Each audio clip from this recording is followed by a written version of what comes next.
A warm welcome to all visitors and an even warmer welcome to all of you who call Prince of Peace your spiritual home. We have a couple of announcements this time before Mass. After Mass today, unfortunately I will not be able to do my usual kind of meet and greet in the narthex because we have a very quick practice with the altar servers, which shouldn't take too long for this Wednesday's Mass, which I'll talk about here in a second. When we talk about the Lord's Day, the hinges of the Lord's Day are Mass and Vespers. The Second Vatican Council asked pastors to make sure that the Liturgy of the Hours was celebrated with great solemnity in parish churches.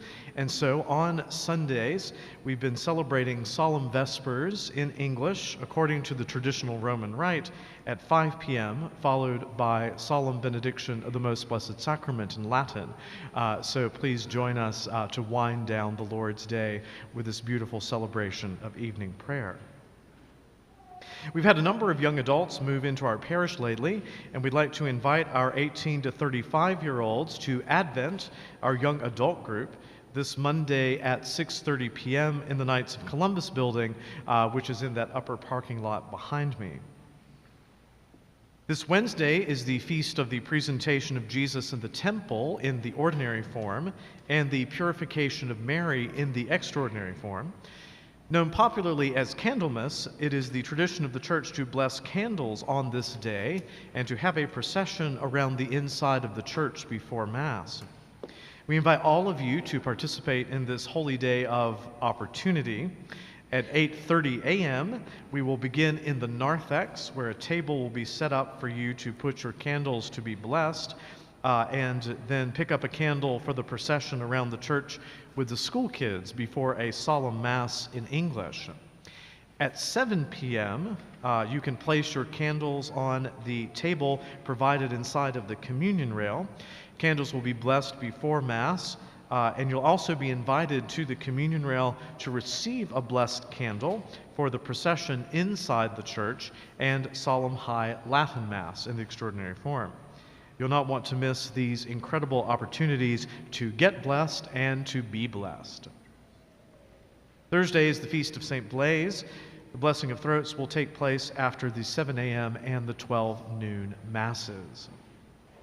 Finally, this is Catholic Schools Week, and I wanted to share an interesting factoid about the life of our parish. Insofar as we've been able to kind of drill into our data about our elementary and middle school children, about a third of our children are in our parish school. About a third of our children are in our religious education program, and the last third are in homeschooling situations. So it's very interesting. I've never been in a parish where it was kind of evenly divided among the children with all these great opportunities for Catholic formation. We do remember that the school is the primary apostolate of the parish for the handing on of our Catholic faith. And so that means that even if you don't have children in the school, it is still your school because it is your parish. And so I wanted to invite Mr. Stephen Cunningham, who is our principal, just to say a couple of words before Holy Mass today, to tell you a little bit about the school and an invitation to learn more.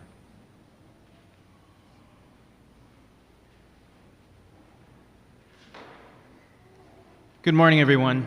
I will be brief. It's a great privilege that I have being the principal of this wonderful school and a member of this parish.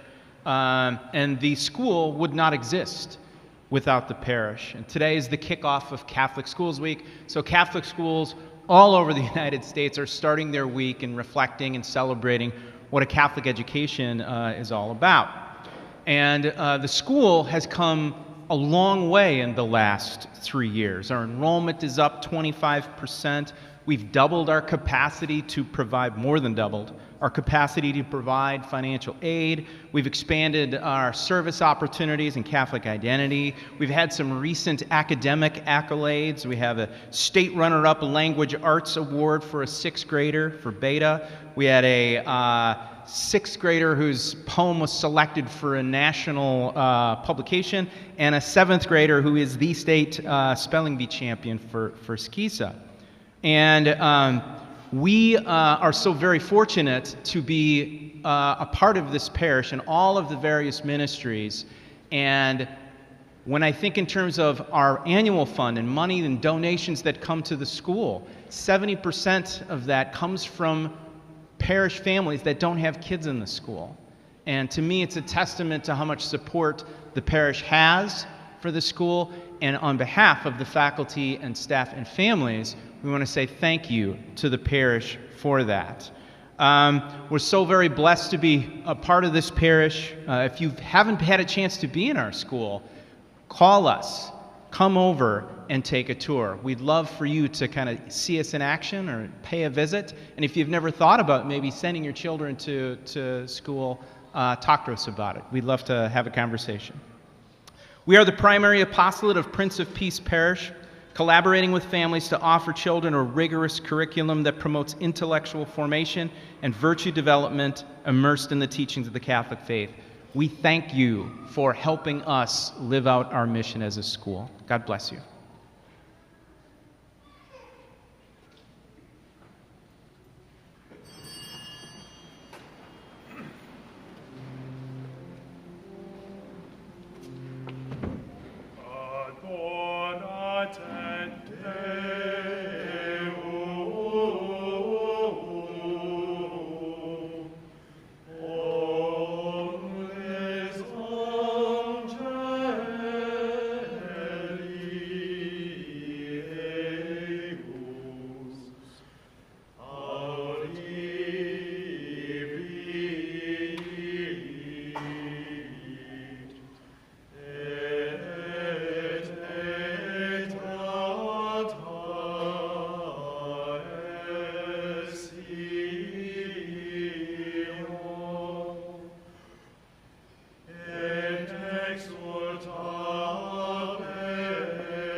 exultat terra.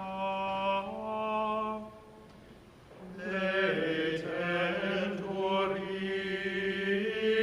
insulem multe. Gloria Patri et Filio et Spiritui Sancto. Sic ut erat in principio, et nunc et semper, et in saecula saeculorum.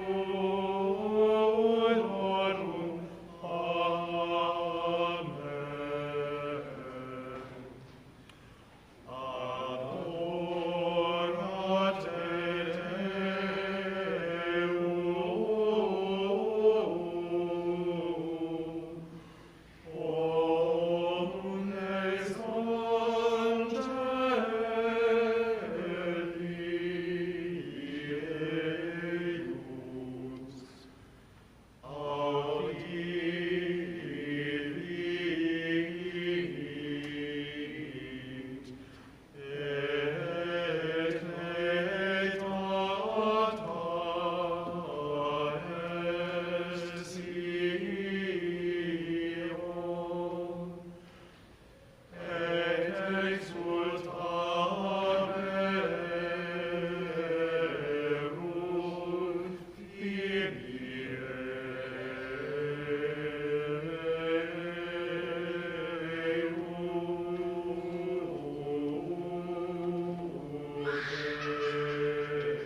Gloria in excelsis Deo.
Deus, qui nos in tantis periculis constitutos, pro manascis fragilitate non posse subsistere, da nobis salutem mentis et corporis, ut teaque pro peccatis nostris patimur, te adjuvante vincamus, per Dominum nostrum Iesum Christum filium tuum, qui te convivit et regnat, in unitate Spiritus Sancti Deus, per omnia saecula saeculorum.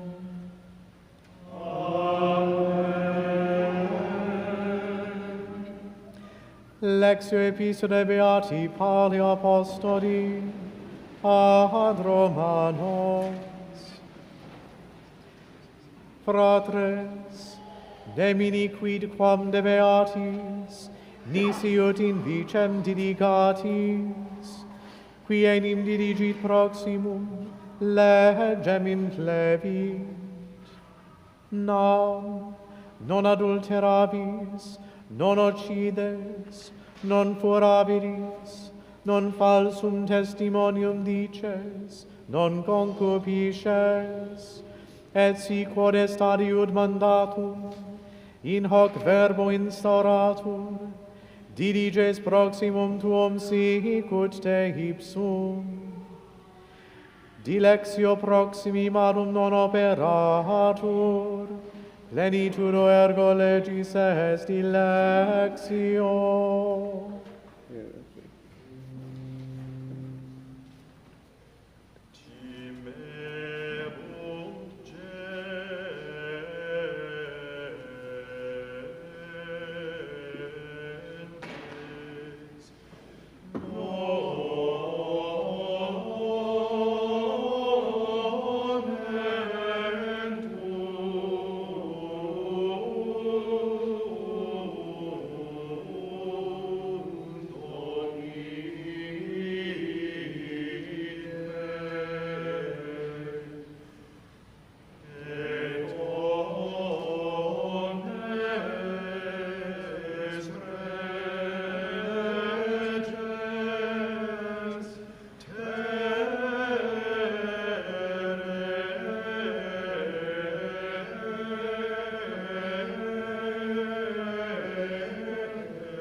Dominus vobiscum.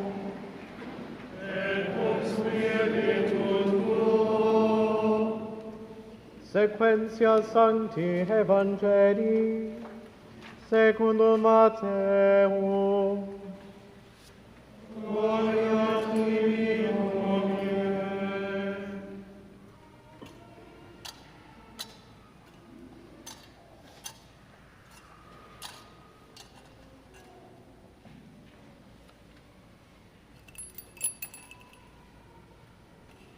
In illo tempore, ascendente Iesu in naviculam, secuti sunt eum discipuli eus, et ecce motus manus factus est in mari, it aut navicula opereretur fluctibus, ipse vero dormiebat. Et accesserunt ad eum discipuli eus, et suscitaverunt eum dicentes, Domine, salva nos, perimus. Et dicit eis Iesus, qui timidi estis, modice fidei, tunc surgens, imperavit ventis et mari, et facta est tranquillitas magna. Por homines mirati sunt dicentes, qualis est hic, quia venti et mare obediunt ei.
One of the greatest reference works in theology I have on my shelf and use all the time is an oldie but goodie called Fundamentals of Catholic Dogma by Ludwig Ott.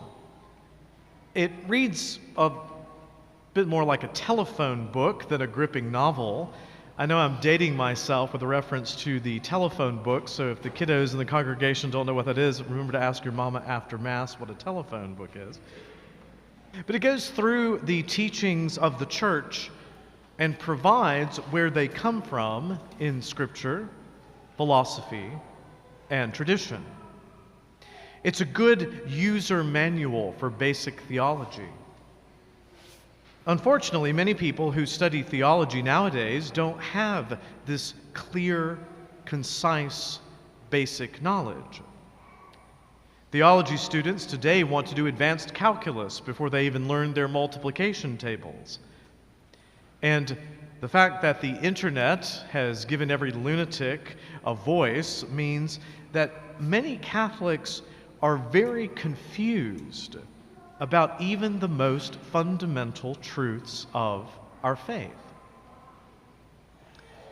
Where we see perhaps the most confusion regards that not every teaching of the Church has the same weight, nor does every teaching require the same level of assent or obedience.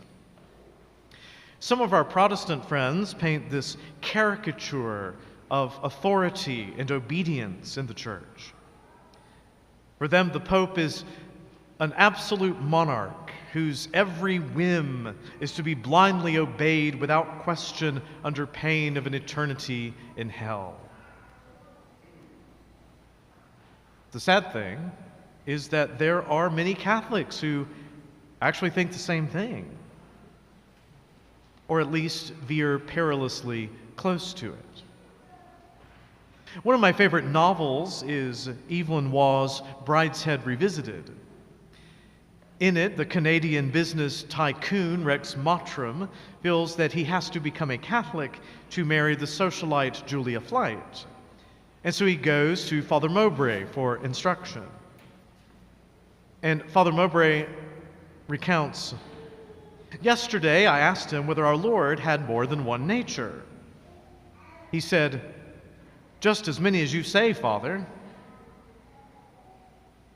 Suppose the Pope says that it's going to rain tomorrow. Does that mean it will rain?" "Oh, yes, Father." "But supposing it doesn't rain, what then?" "Well, I guess it would be spiritually raining, only we were too sinful to see it." Father Mowbray tells the mother of the bride-to-be, "He doesn't correspond to any degree of paganism known to the missionaries. I shall be dead long before Rex is a Catholic."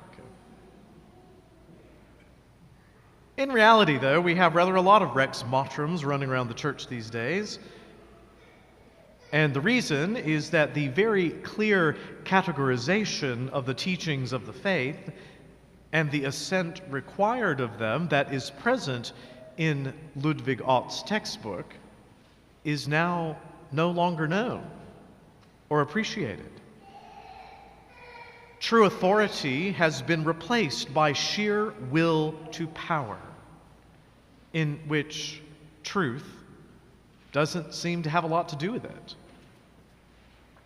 The Pope has been reduced to a mere grantor of executive orders that can undo those of his predecessor.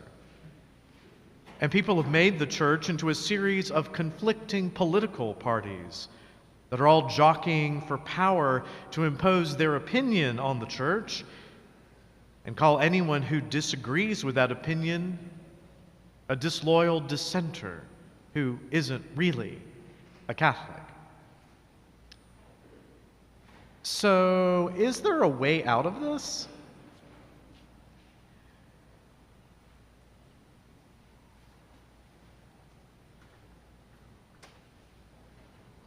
Yes, there is.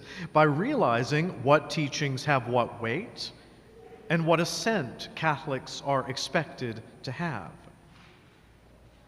The first category, or rung, if you want to use a ladder analogy, of things to be believed, de fide divina, on divine faith, because they are divinely revealed, such as the Trinity or the resurrection. The second rung comprises things to be believed, de fide catholica, on Catholic faith, things which proceed from divine revelation, which have been the subject of infallible doctrinal definitions of the Church, such as papal infallibility, the Assumption. Now think about this. The Trinity and the resurrection have never been defined. Well, why? Because they're so obvious. I mean, if you don't believe Jesus is risen from the dead, then why on earth are you here pretending to be a Christian? It's that obvious, right?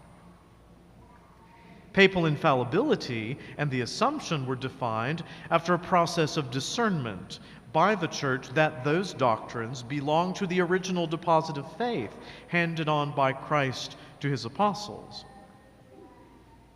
Most theologians teach that a truth of Catholic and not divine faith that is not definitively taught may require theological assent, but no one is required to believe it before it is actually defined.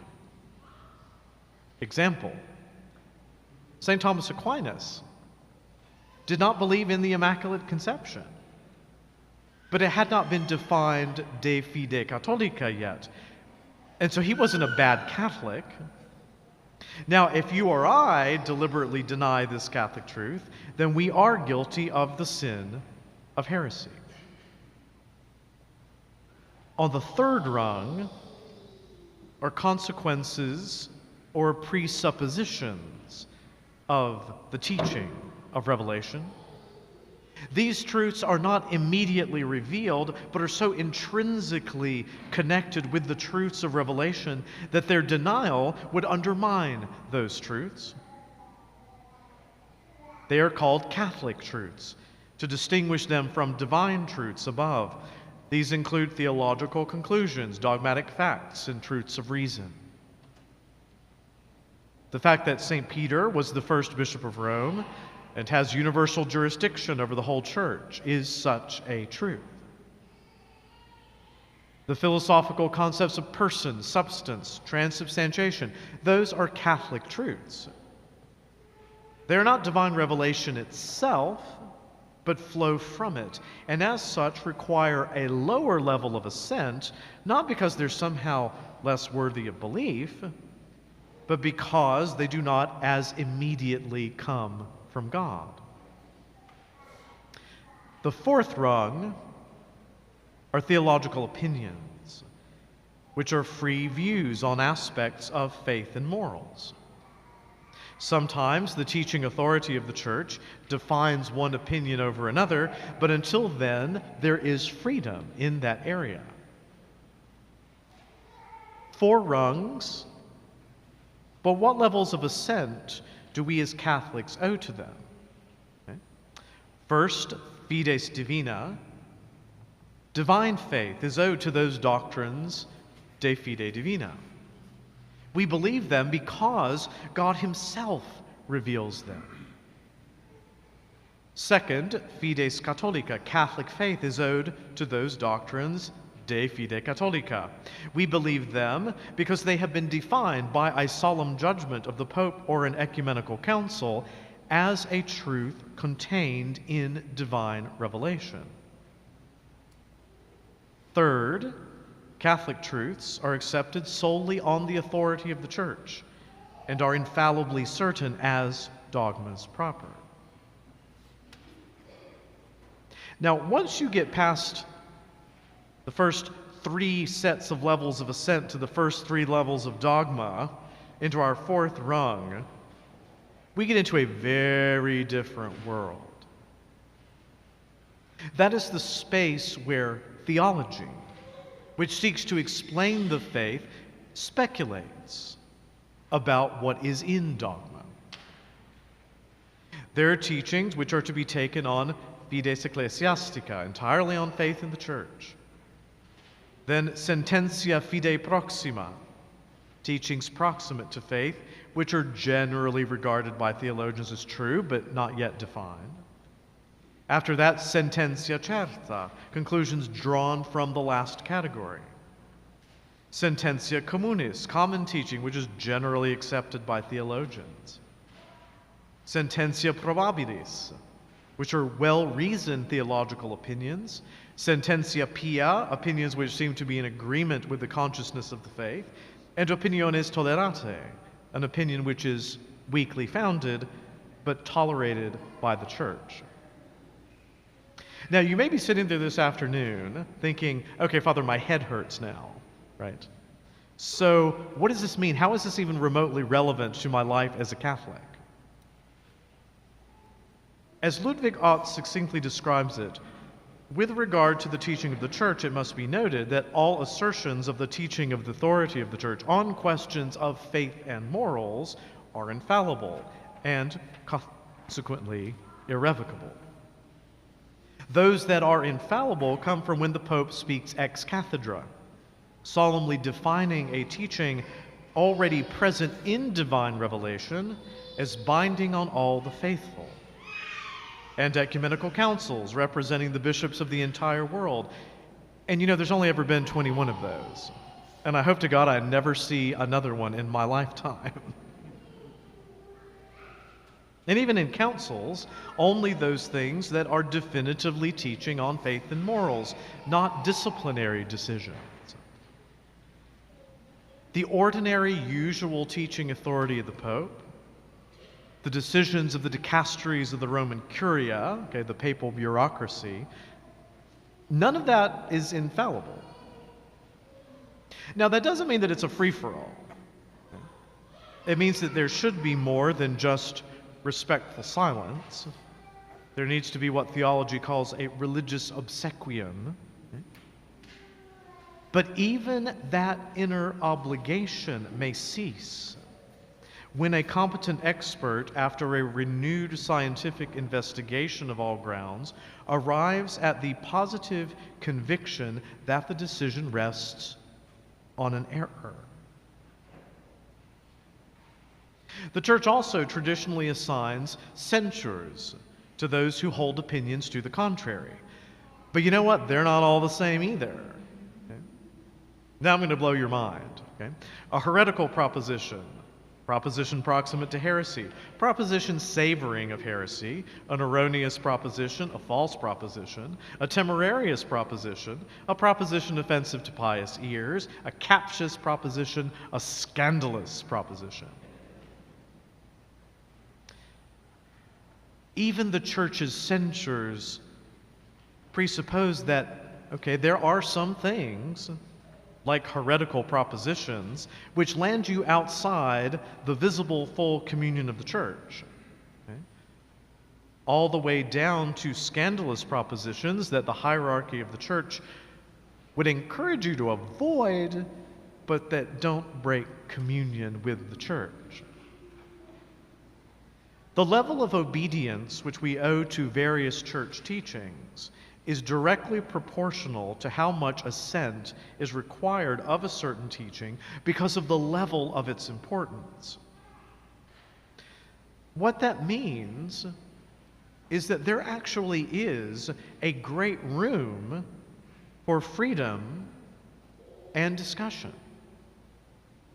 Even the highest levels of church teaching, remember, are not approached in a fundamentalist way. You know, we have a situation now, the wild west of social media now has people with no training in theology or canon law, proof texting the Bible, the Catechism, the Code of Canon Law, and liturgical rubrics all over the place to support arguments and label and mislabel people they disagree with as bad Catholics. There's this flattening by which bishops, priests, and lay people want to pretend that whatever they're passionate about is just as important as the Trinity or the resurrection, and that they have the right to censure other Catholics who don't agree with them.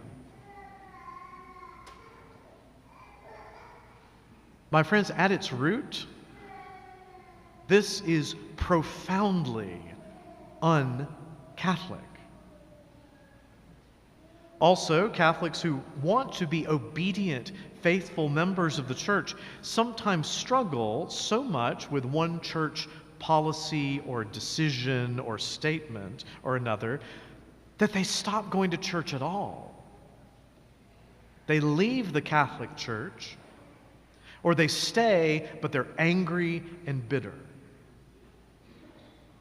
Catholics come to the confessional because they feel that they're guilty of the mortal sin of disobedience, because they're upset about something in a papal interview, a bishop's tweet, or a parish secretary's bulletin editing. You know, all of this could be much more simple. While these distinctions of teaching, assent, and obedience may seem to be awfully complicated, and I promise you there will not be a quiz at the end of the sermon series, right?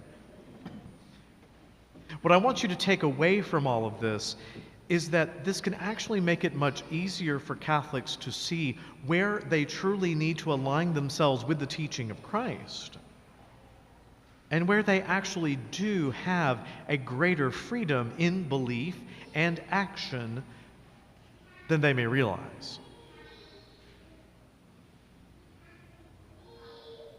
In the Gospel for the extraordinary form of the Mass today, we hear about Jesus who is in the boat.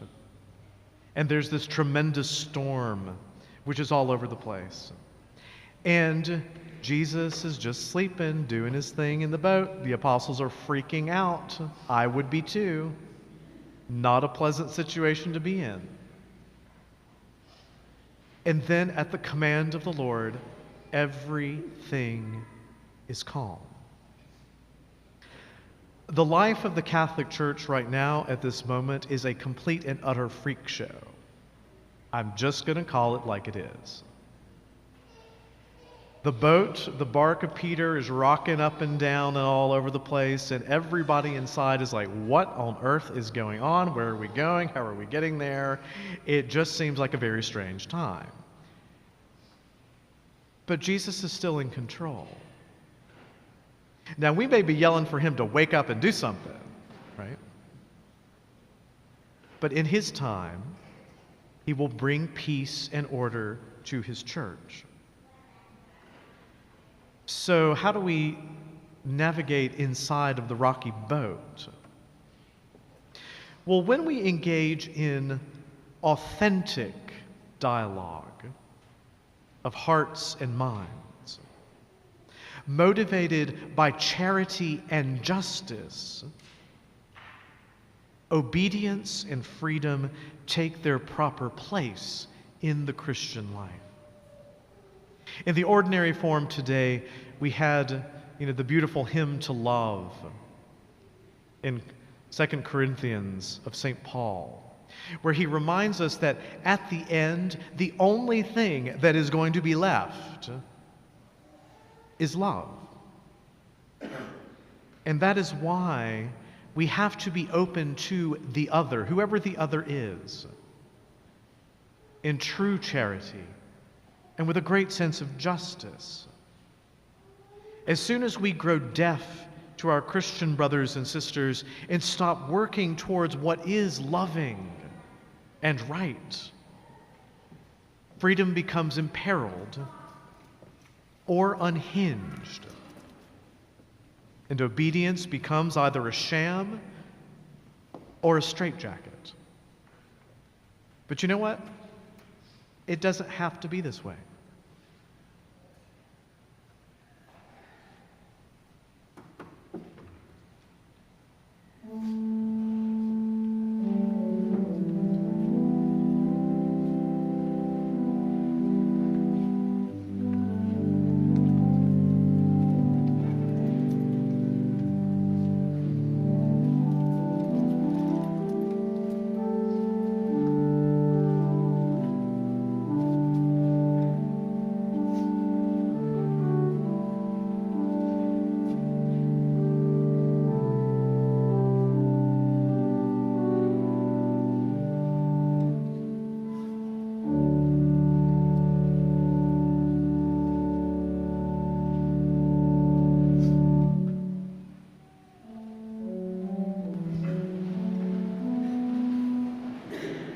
Credo in unum Deum,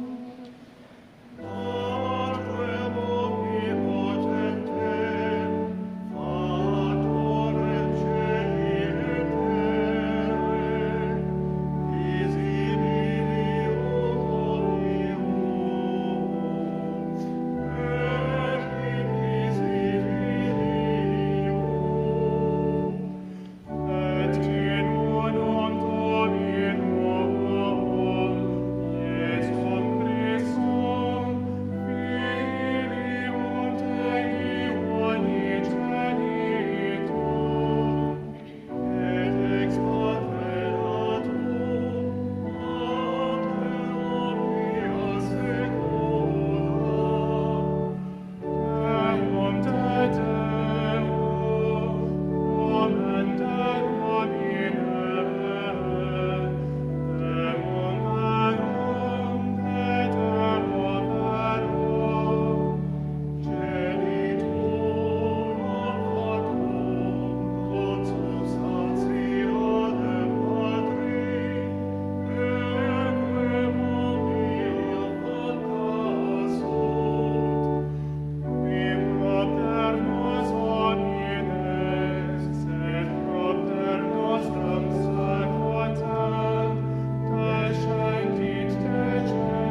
Dominus vobiscum. Et cum spiritu tuo. Sursum corda. Habemus ad Dominum. Gratias agamus, Domino Deo nostro. Dignum et justum Vere dignum et justum est, ecum et salutare, nos tibi semper et ubique, gratias agere. Domine Sancte Pater Omnipotens Aeterne Deus, qui cum unigenito Filio Tuo, et Spiritus Sancto, unus est Deus, unus est Dominus, non in unius singularitate persone, sed in unius trinitate substantiae, quod enim de tua gloria, revelante te credimus, hoc de Filio Tuo, hoc de Spiritus Sancto, sine differentia discretionis sentimus, ut in confessione veris semiterneque Deitatis, et in personis proprietas, et in essentia unitas, et in majestate adoretur qualitas. Quam laurant angeli atque arcangeli, cherubim quoque ac seraphim, qui non cessant clamare quotidie, una voce dicentes.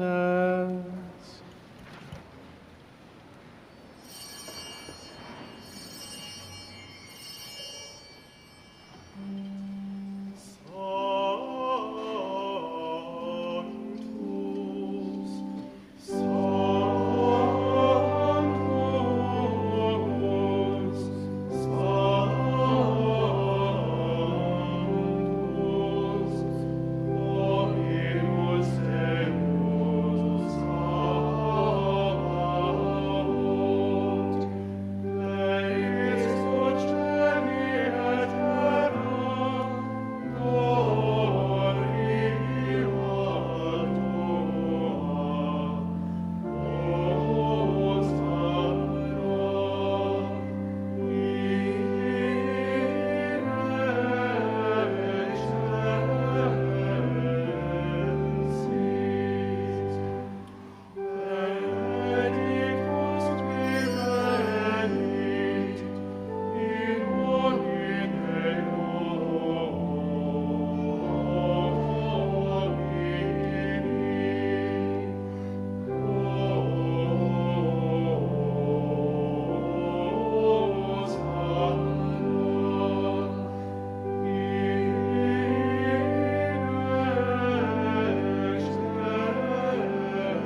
Per omnia saecula saeculorum.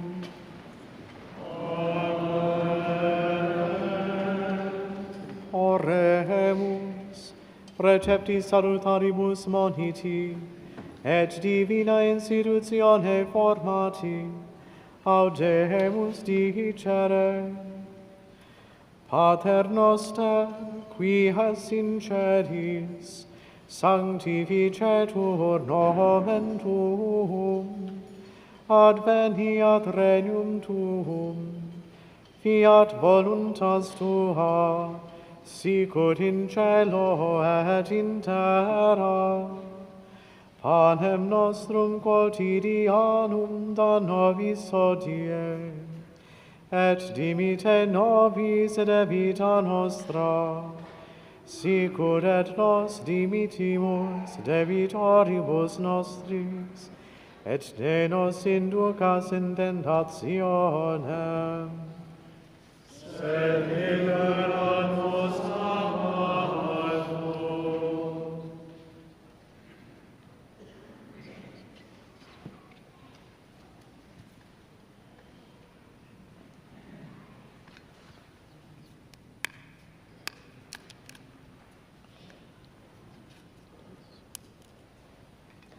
Per omnia saecula saeculorum. Amen. Pax Domini sit semper vobiscum. Et cum spiritu tuo. Agnus Dei, qui tollis peccatorum mundi, miserere nobis. Agnus Dei,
erat in principio, et nunc et semper, et in saecula saeculorum. Amen.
Ordenatus ex parentis,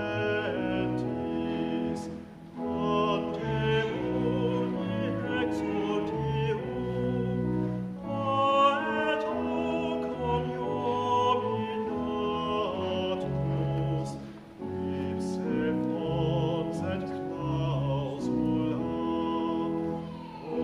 omniumque sunt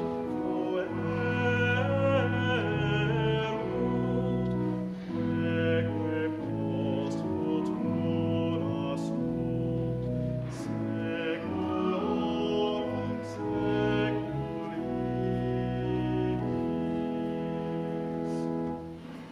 Ipse Dusit ex creata, dixit ipse ecat sunt, terra celum fons aponti, rita rerum machina, queque inis vincet suo alto, solis et unequo, secula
tua nos Deus ad delectationibus terrenis expediant, et celestius semper instaurent alimentis, per Dominum nostrum Iesum Christum filium tuum, qui tecum vivit et regnat in unitate Spiritus Sancti Deus, per omnia saecula saeculorum.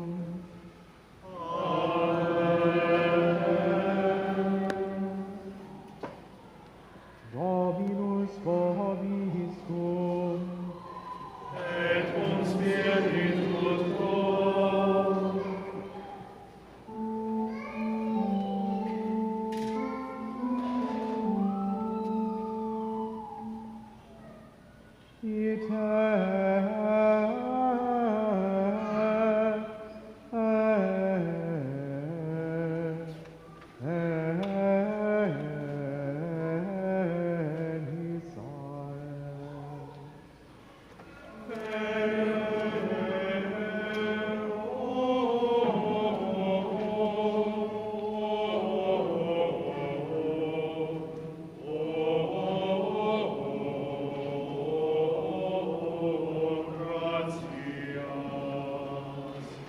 Benedicat vos omnipotens Deus, Pater, Filius, et Spiritus Sanctus.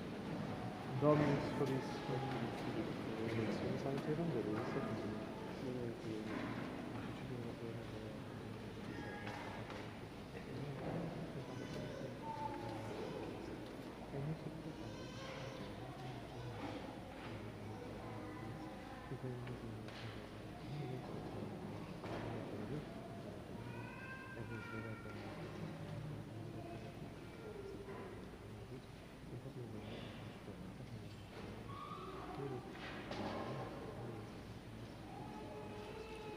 Et verbum caro factum est.